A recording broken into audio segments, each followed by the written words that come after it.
नमस्कार दोस्तों। आज़ादी से पहले महिलाएं सामाजिक बंधनों में जकड़ी हुई थी और उनके सारे अधिकार छीने जाते थे। प्राचीन वैदिक काल में महिलाओं की स्थिति उतनी अच्छी नहीं थी।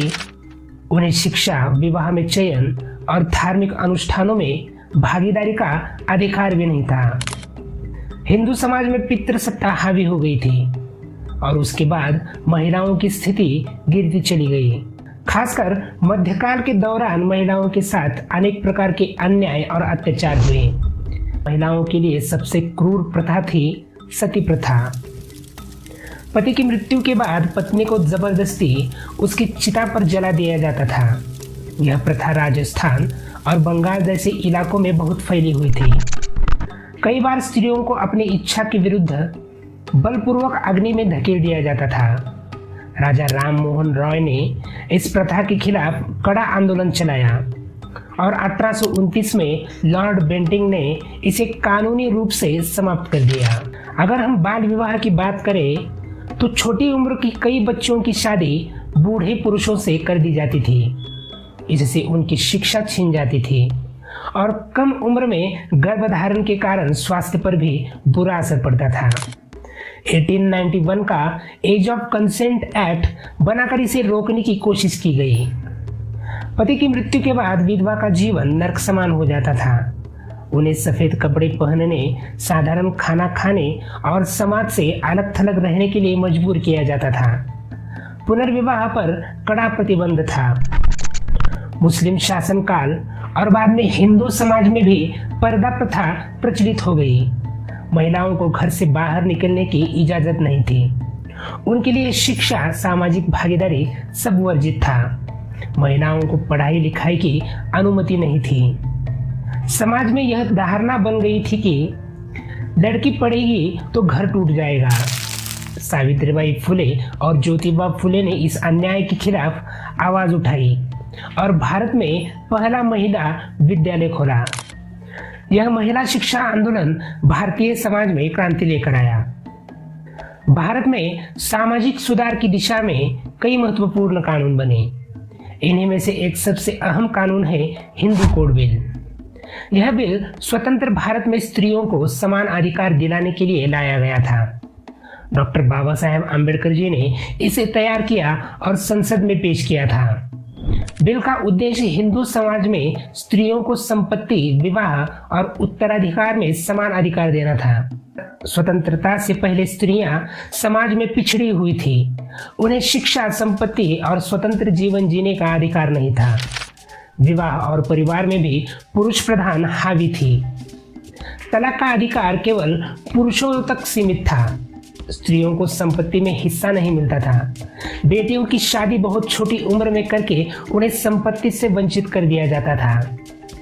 ऐसे समाज को सुधारने के लिए डॉक्टर बाबा साहेब आम्बेडकर ने पहल की।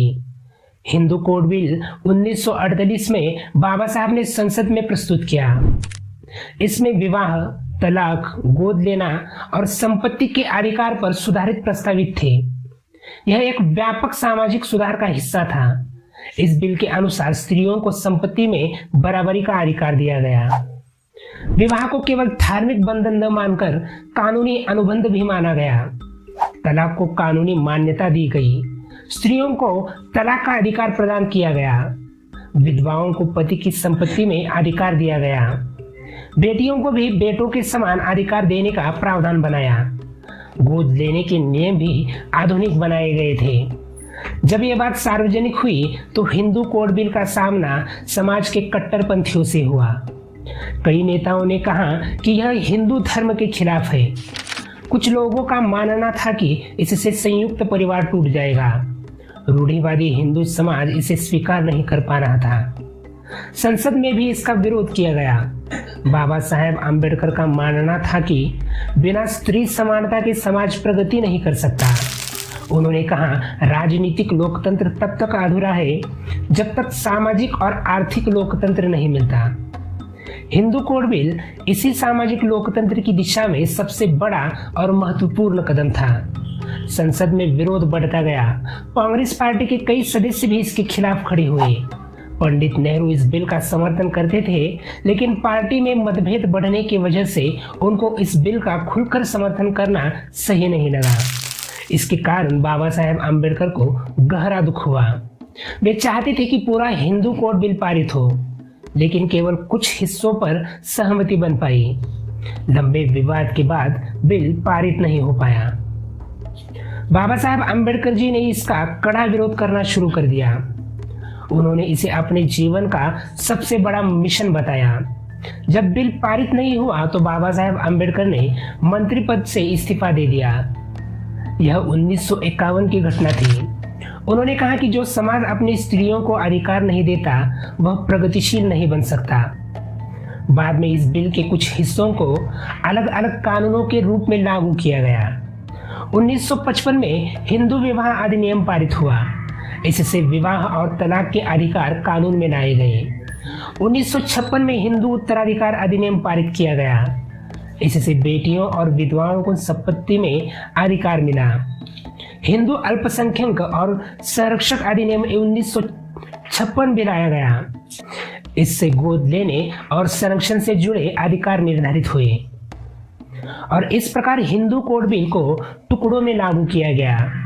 लेकिन इसका श्रेय डॉक्टर अंबेडकर को ही जाता है, क्योंकि उन्होंने ही इसकी नींव रखी थी। उन्होंने स्त्रियों के अधिकारों की बात उस समय की जब समाज बेहद रूढ़िवादी था। उनके प्रयासों से भारतीय स्त्रियों को नया जीवन मिला। आज भारतीय संविधान स्त्रियों को समान अधिकार देता है। लेकिन अगर हिंदू कोड बिल न होता तो यह सफर और लंबा होता। इस बिल से महिला सशक्तिकरण की शुरुआत हुई। शिक्षा के साथ साथ कानून ने भी स्त्रियों की स्थिति बदलने में मदद की। यह बिल भारतीय समाज के आधुनिकीकरण का प्रतीक बना।